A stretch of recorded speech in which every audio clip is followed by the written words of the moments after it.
siyaasadda Soomaaliya mudana gudoomiye mudanayaal iyo marwooyin dawladda Puntland ee Soomaaliyeed waxay markasta u taagan tahay xoojinta dawlad dhiska Soomaaliya ee hanaanka federaalka iyadoo loo marayo tubta adkeynta amniga dalka iyo dib u heshiisiin bulsho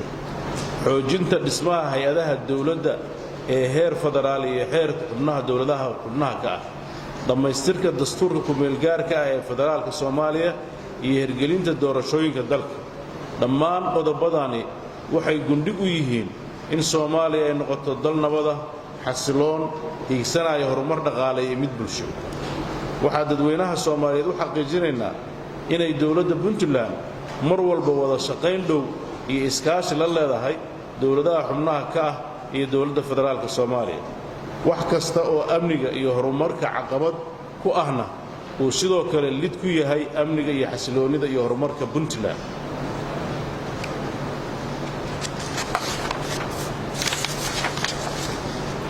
sida aad wada ogsoon tihiin waxaa qorshaysan in la dhammaystiro doorashada baarlamaanka dawladda federaalka ah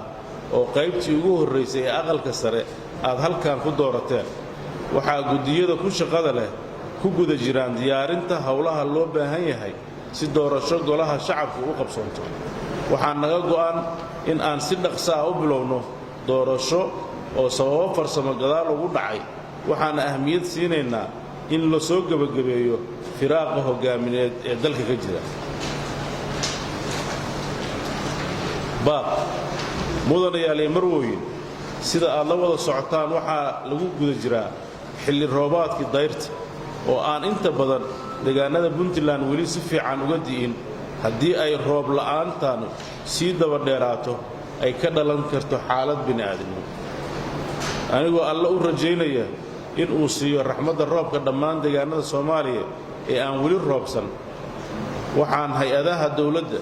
iyo kuwa caalamiga ee ku shaqada leh ku baraarujinayaa inay u diyaar garoobaan sidii looga gaashaaman lahaa xaaladaha ka dhalan kara haddii roob la'aanta lagu guda jiro sii dheeraato